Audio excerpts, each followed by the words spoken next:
Is Grant Cardone wrong about burnout? Well, that's what we're going to find out in this video. So Grant Cardone has this saying, something along the lines of like, I'm not made of wax.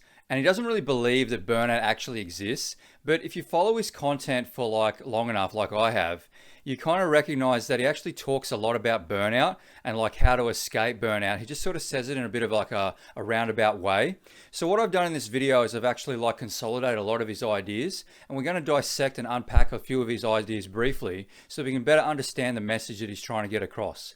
And then at the very end, I'm going to explain like the missing piece, the one missing piece that I think he's leaving out of all of his content and why I think that's so. So hey, if you don't know me, I'm Dice. I help young, analytically and logically minded men that are just like you. I help you to discover your purpose so that you can live your life with clarity, meaning and direction. If you like my sort of content, then hit that like button, subscribe, and also maybe even check out the bell notification so you can be notified when I drop content just like this. With that being said, let's get cracking in the video.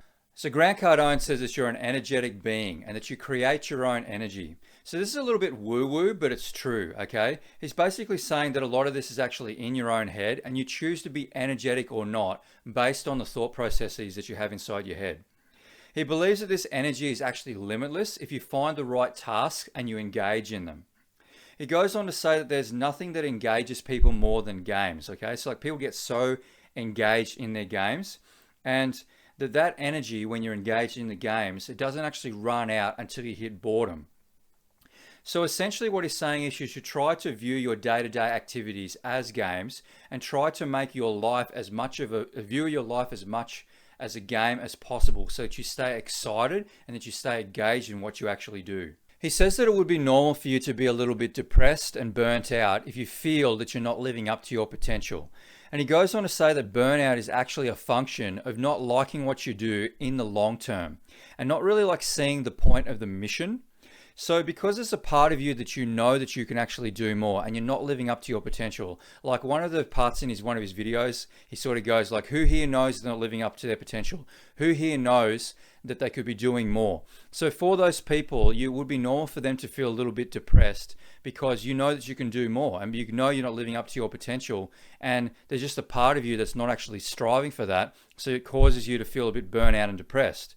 So I guess the point of this is like, you're not even trying for the win. So you want to try and structure a plan that would allow you to be engaged in it again so that you can actually live up to your potential and that you can actually go for the win. And by going and striving for the win, it actually gets you to be excited.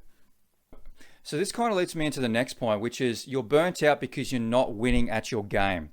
So Grant Cardone says you need to play a game that you feel that you can actually win if you actually put the time in.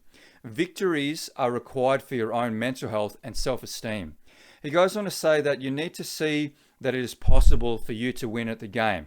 If there's any chance that you can win at the game, you remain interested and you may remain excited about it. And if there's no chance you can win, you will have no interest and you'll start to become bored and burnt out.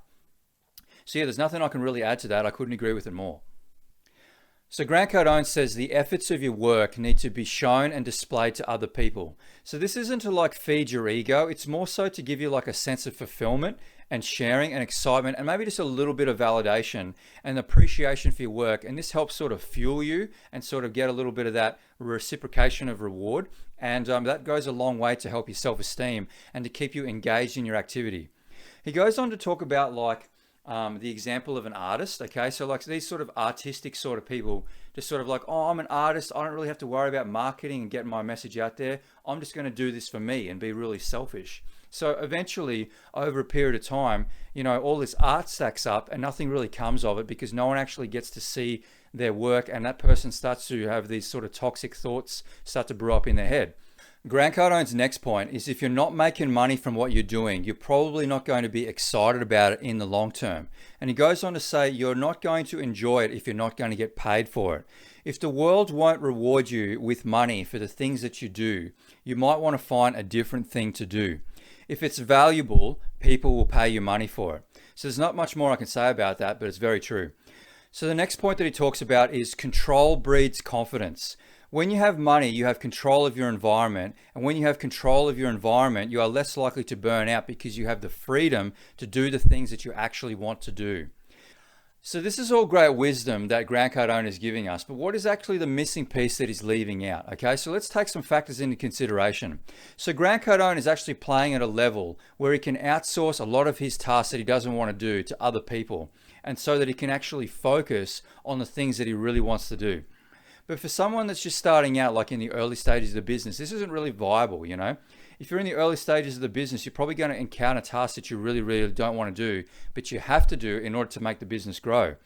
And because of this, you tend to get burnt out and overwhelmed, and you start to lose track of the reason that you actually started it in the first place.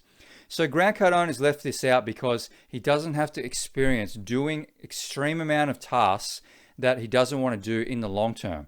He also has experienced the rewards of his efforts, and thus his confidence continues into his projects through some hardship. When you're first starting out, you may not have experienced the rewards of your efforts just yet, so you haven't actually got that closed loop circuitry in your head where you're actually, doing the hard things and then getting rewarded for it.